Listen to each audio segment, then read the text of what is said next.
तो हाईलाइट, जैसे हमें लगता है कि कुछ चेंजेस आने चाहिए तो हम उस चीज को हाईलाइट कर देते हैं। या फिर एक अनदर यूज केस कुड भी, जैसे अगर आपको याद हो तो बचपन में जब हम बुक में कुछ ऐसे अपने सब्जेक्ट की बुक पढ़ रहे तो हम अंडरलाइन करते थे। या फिर उसके बाद एक नई चीज आई थी हाईलाइटर, तो हाईलाइट करना शुरू कर दिया था।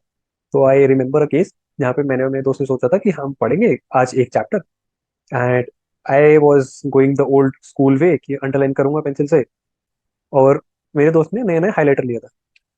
तो next day when we met, जिनका हमने थोड़ा डिस्कशन के लिए सोचा कि एक दूसरे के नोट्स देखे, मैं देखा उसने पूरी बुक हाईलाइट कर रखी है, मतलब पूरा चैप्टर हाईलाइट कर दिया। तो please don't do that if your use case is of highlighting important stuff.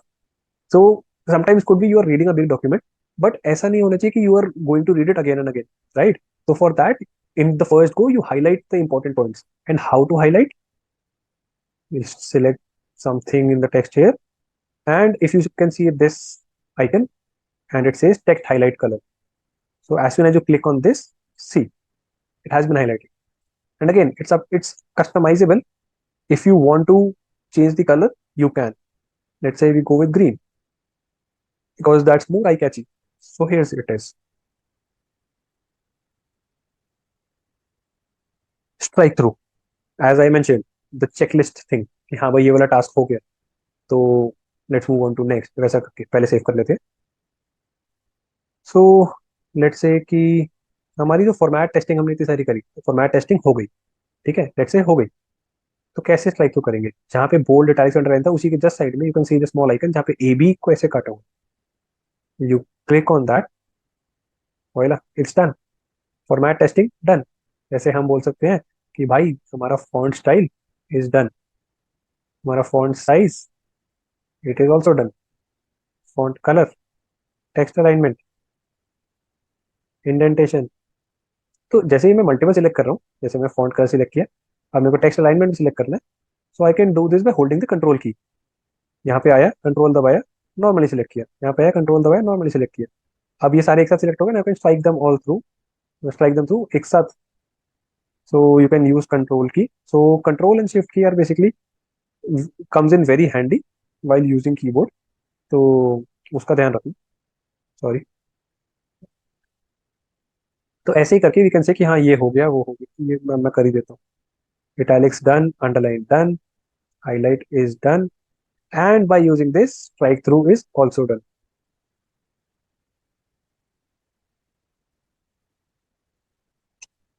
Now text effects. So आपको ये दिख रहा है ग्लोई सा ए, जो ब्लू कलर में ग्लो कर रहा है, तो यहाँ से टेक्स्ट इफेक्ट आते हैं। मान लो मुझे कुछ ऐसे एकदम तड़कता भड़कता सा इफेक्ट डालना है कि नहीं भाई मजा नहीं आ रहा है, तो बहुत नॉर्मल सा टेक्स्ट है और मेरे को ये कलर वाला नहीं चेंज करना, कुछ बढ़िया चाहिए, तो ये सारे हमारे पास यहाँ से चेंज करने का ऑप्शन आ रहे हैं। कि जैसे अगर मैं ये वाला ले लूँ, अभी छोटा है दिखने, साइज बड़ा कर देते हैं, तो this is not normal, right? कुछ अलग है ये बढ़िया लग रहा है। ऐसे ही you can play with each and every option here, कि मान लो मुझे ब्लैक आउटलाइन चाहिए, मुझे व्हाइट आउटलाइन चाहिए, ग्रीन चाहिए, तो ये आउटलाइन आ गई। शैडो चाहिए या नहीं, शैडो सामने की तरफ पर्सपेक्टिव शैडो आ गई है। तो यहाँ से प्ले अराउंड करके you can go with the flow.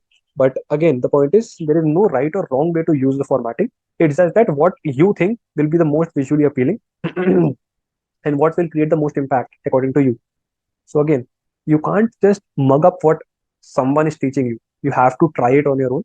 And I'll just say it, you cannot memorize everything कि क्या चीज कहाँ मिलेगी, but वही चीज when you do your hands dirty, you go and work through the document or the software you are trying to learn, then you learn the maximum. Now coming to changing the case, मान लो कि मुझे ये सब ना upper case में लिखना था, तो अब मेरे पास क्या तरीका है? मैं पूरा फिर से टाइप करूंगा, है ना? मान लो मैं लिखना था, लिखूँ this is a sample text for test of format testing. चलो हो गया। बट ये सिर्फ एक लाइन थी। अब मान लो बहुत बड़ा डेटाबेस है, मतलब बहुत बड़ा डॉक्यूमेंट है, फिर क्या करेंगे? और उसमें भी मान लो कि मुझे टेक्स्ट छोटा चाहिए था, चलो इसको बैक स्पेस करते हैं, कैप्स लॉक बंद करते हैं और टेक्स्ट लिख देते हैं, हो गया। But again this is a very small thing. But अगर लार्ज डॉक्यूमेंट हो फिर क्या करेंगे? तो उसके लिए word has this amazing feature, ये डिलीट कर देते हैं हम। ये मान लो मैंने ये सिलेक्ट किया, जो इसी ये जो साइज इंक्रीज साइज डिक्रीज उसके जस्ट साइड में एक स्मॉल एक कैपिटल, इसको जब हम खोलेंगे तो अब हमें देखना है सेंटेंस केस का क्या मतलब, कि सेंटेंस में क्या होता है, नॉर्मल अगर ग्रामर आती हो कि पहला लेटर इज कैपिटल, बाकी नॉर्मल सेंटेंस है, फुल स्टॉप, उसके बाद फिर से पहला letter capital, and so on. Lower case में क्या होगा कि सारे जो भी हमारे वर्ड है लोअर केस में चलेंगे, जैसे अभी हमारे केस में सिर्फ ये दिस का टी कैपिटल है तो ये भी छोटा हो जाएगा, लोअर केस में चले जाएगा। As soon as I click this, upper case, मुझे सब कुछ अपर केस में चाहिए, गलती से लिख दिया, जैसे अभी हमने नीचे अलग से टाइप किया था कैप्स लॉक ऑन करके, तो मैं यहाँ पे क्लिक करूंगा पूरा अपर केस में हो जाएगा। अब मुझे क्या चाहिए कि हर वर्ड का पहला लेटर कैपिटल हो, तो वो भी हो सकता है। फिर हमें ये चाहिए कि हर वर्ड का पहला लेटर स्मॉल हो बाकी सब कैपिटल हो, मतलब पता नहीं ये कौन यूज करता है, बट हाँ। So this is how you can change it. Let's keep it in capitalize each word. ये सही लग रहा है फिर भी टॉगल केस से तो।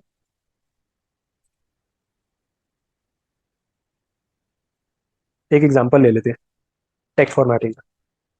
इसमें करते हैं अपार्टमेंट फॉर रेंट, रेंट भी डाल देते हैं, गुड़गांव में है, 3 BHK है, 40K डाल देते हैं, 40,000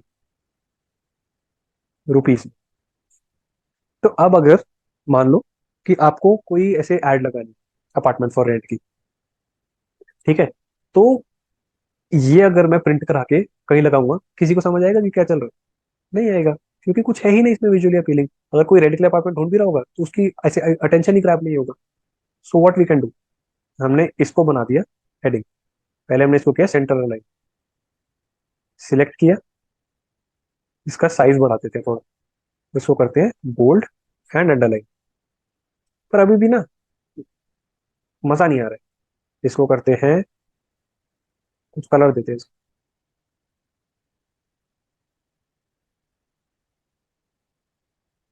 ग्रीन अपार्टमेंट, बड़ा कर दिया। पर अगर इसमें और भी कुछ चाहिए तो हम यहाँ से ये सब भी इफेक्ट्स वगैरह डाल सकते हैं, but let's not go to that अभी। अब हम देखते हैं कुछ बढ़िया सा फॉन्ट, अल्जीरियन, नहीं, आ,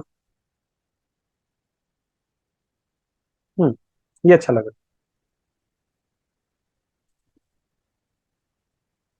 अब हमें लग रहा है कि यार 3 BHK, यूजुअली BHK की जब बात, एक जस्ट सेकंड, यूजुअली BHK की जब भी बात आती है तो BHK कैपिटल लिखा होता है। अब इसको काट के क्या करना, यहाँ से कैपिटलाइज कर देते हैं, हो गया। वॉशरूम में W कैपिटल कर देते हैं, सेंटेंस केस, सेंटेंस केस, नहीं कैपिटलाइज ईच वर्ड होगा क्योंकि सेंटेंस नहीं था। Close to metro station, metro में M कैपिटल क्यों है, इसको तो सेंटेंस केस कर देंगे। I guess sentence case bullets में नहीं चल रहा, ओके माय बैड। गुड़गांव भी हाईलाइट होना चाहिए ना, तो ऐसा करते हैं, इसको सिलेक्ट करते हैं, Ctrl+B, बोल्ड। अब हमें लगता है कि ना, मतलब आई वुड से कि this is also very visually appealing, but you get the idea कि what I am trying to portray, right? कि मतलब कुछ फॉर्मेट करके हम कुछ इसको अपीलिंग बनाने की कोशिश कर सकते हैं। That's what I am trying to portray. Now coming to rent, जैसे मैं अभी रेंट मैंने अभी आपके सामने लिखा 40,000, बट मेरे को लगता है कि यार ये ना आई एम नॉट श्योर, तो मेरे को ये चेक करना चाहिए। तो मैं क्या करूंगा, मैं इसको हाईलाइट कर दूंगा, मेरे हिसाब से येलो कर देना चाहिए, और मैं मे बी इसमें लिख दूंगा टू बी कंफर्म। अब मैं अपनी एड पोस्ट करने से पहले मेरे को ये हाईलाइटेड पोर्शन दिखेगा, तो मेरे को दिखेगा कि हाँ कुछ चीज है जो मेरे को चेंज करनी है या फिर उसको क्रॉस चेक करना है। So that's where this highlight will come in. So in short I was just trying to portray कि एक तरीके से फॉर्मेटिंग करके you can make it more appealing, and in this case you can kind of write notes for yourself as well कि हाँ ये highlighted चीज को मेरे को रेफर कर। So that's where we end format texting. Now we have paragraph formatting. एक काम करते हैं, इसको नेक्स्ट लेक्चर में लेके चलते हैं, and will cover it there, okay.